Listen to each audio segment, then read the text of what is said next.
पुराने महल को दशकों से छोड़ दिया गया था। उसकी भव्यता और सुंदरता धीरे धीरे समय के साथ खत्म होती जा रही थी। मैं हमेशा रहस्यमय और अज्ञात चीजों की ओर आकर्षित हुआ था।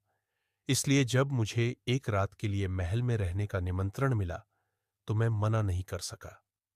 जैसे ही मैं घर के पास गया, मेरी रीढ़ की हड्डी में एक ठंडी सी लहर दौड़ गई। कुछ सही नहीं लग रहा था।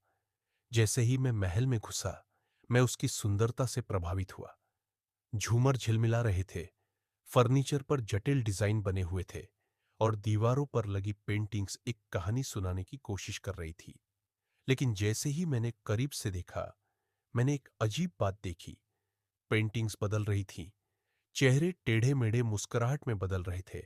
मैंने खुद को समझाने की कोशिश की कि यह मेरी कल्पना है, लेकिन उस रात बिस्तर पर लेटते समय मुझे यह एहसास हुआ कि मेरी नजरों के सामने कुछ हो रहा है।